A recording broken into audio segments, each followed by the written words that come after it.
नमो भगवते तस्मै कृष्णायाद्भुतकर्मणे रूपनाम विभेदेन जगत्कीर्ति यूयतः सच्चिदानन्दरूपाय विश्वोत्पत्त्यादिहेतवे तापत्रय विनाशाय श्रीकृष्णाय वयं नुमः।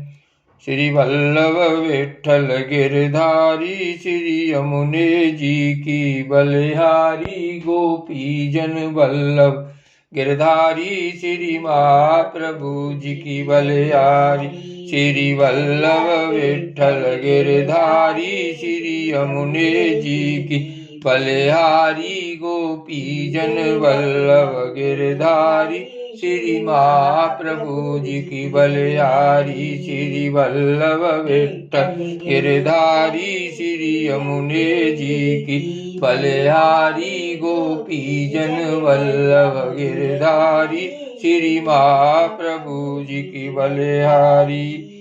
श्री वल्लभाधीश की जय। श्याम स्वरूप श्री यमुने महारानी की जय। श्री गोवर्धननाथ की जय। श्री गोकुलनाथ की जय। जय जय श्री गोकुलेश, जय जय श्री गोकुलेश। श्रीमद् भागवत महापुराण दसम स्कंद पांचवा अध्याय गोकुल में भगवान का जन्म महोत्सव। श्री सुकोवाच नंद सत्वात्मज उत्पन्ने जाता हिलादो महामनः आहूः विप्रान वेद ज्ञान स्नातः सुचिरलंकृतः। श्री सुखदेव जी कहते हैं, परीक्षित, नंद बाबा बड़े मनस्वी और उदार थे। पुत्र का जन्म होने पर तो उनका हृदय विलक्षण आनंद से भर गया। उन्होंने स्नान किया और पवित्र होकर सुंदर सुंदर वस्त्राभूषण धारण किए। फिर वेदज्ञ ब्राह्मणों को बुलवाकर स्वस्ति वाचन और अपने पुत्र का जात कर्म संस्कार करवाया। साथ ही देवता और पितरों की विधिपूर्वक पूजा भी करवाई। उन्होंने ब्राह्मणों को वस्त्र और आभूषणों से सुसज्जित 2 लाख गौएं दान की। रत्नों और सुनहले वस्त्रों से ढके हुए तिल के 7 पहाड़ दान किए। संस्कारों से ही गर्भ शुद्धि होती है, यह प्रदर्शित करने के लिए अनेक दृष्टांतों का उल्लेख करते हैं। समय से नूतन जल अशुद्ध भूमि आदि, स्नान से शरीर आदि, प्रक्षालन से वस्त्रादि, संस्कारों से गर्भादि, तपस्या से इंद्रियादि, यज्ञ से ब्राह्मणादि, दान से धन धान्यादि और संतोष से मन आदि द्रव्य शुद्ध होते हैं। परंतु आत्मा की शुद्धि तो आत्मज्ञान से ही होती है। उस समय ब्राह्मण, सूत मागध और बंदी जन मंगल में आशीर्वाद देने तथा स्तुति करने लगे। गायक गाने लगे, भेरी और दुदुम्बियां बार बार बजने लगीं। ब्रजमंडल के सभी घरों के द्वार, आंगन और भीतरी भाग झाड़ बुहार दिए गए। उनमें सुगंधित जल का छिड़काव किया गया। उन्हें चित्र विचित्र ध्वजा पताका, पुष्पों की मालाओं, रंग बिरंगे वस्त्र और पल्लवों की बंधन बारों से सजाया गया।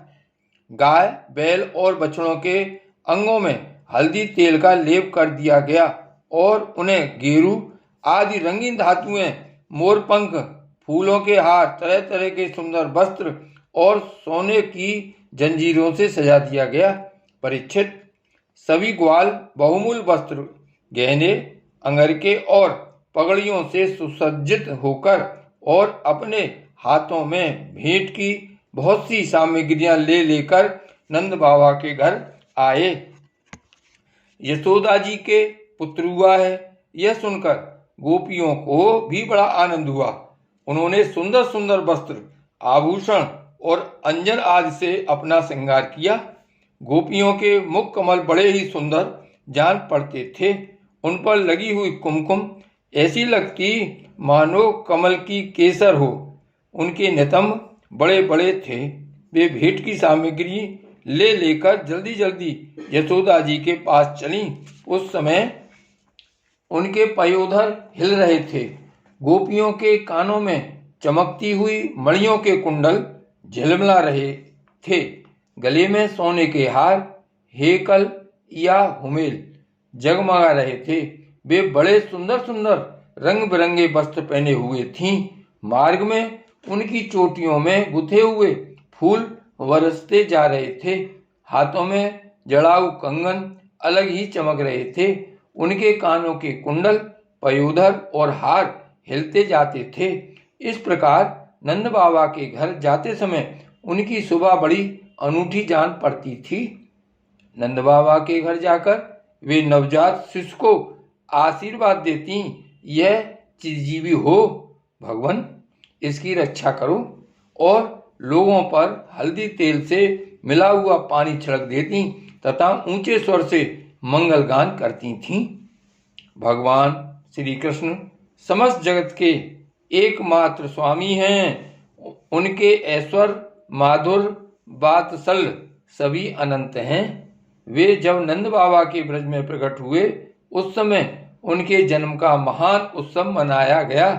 उसमें बड़े बड़े विचित्र और मंगल में बाजे बजाए जाने लगे। आनंद से मतवाले होकर गोपगण एक दूसरे पर दही, दूध, घी और पानी उड़ेलने लगे। एक दूसरे के मुंह से मक्खन मलने लगे और मक्खन फेंक फेंक कर आनंदोत्सव मनाने लगे। नंद बाबा स्वभाव से ही परम उदार और मनस्वी थे। उन्होंने गोपों को बहुत से वस्त्र, आभूषण और गौएं दी। सूत, मागध, बंदीजनों, नृत्य, वाद आदि विद्याओं से अपना जीवन निर्वाह करने वालों तथा दूसरे गुणीजनों को भी नंद बाबा ने प्रसन्नतापूर्वक उनकी मुंह मांगी वस्तुएं देकर उनका यथोचित सत्कार किया। यह सब करने में उनका उद्देश्य यही था कि इन कर्मों से भगवान विष्णु प्रसन्न हों और मेरे इस नवजात शिशु का मंगल हो। नंद बाबा के अभिनंदन करने पर परम सौभाग्यवती रोहिणी जी दिव्य वस्त्र, माला और गले के भांत भांत के गहनों से सुसज्जित होकर गृह स्वामिनी की भांति आने जाने वाली स्त्रियों का सत्कार करती हुई विचर रही थीं। परीक्षित, उसी दिन से नंद बाबा के ब्रज में सब प्रकार की रिद्धि सिद्धियां, अटखेलियां करने लगीं और भगवान श्री कृष्ण के निवास तथा अपने स्वाभाविक गुणों के कारण वह लक्ष्मी जी का क्रीड़ा स्थल बन गया। श्री गोवर्धन नाथ की जय। श्री वल्लभाधीश की जय।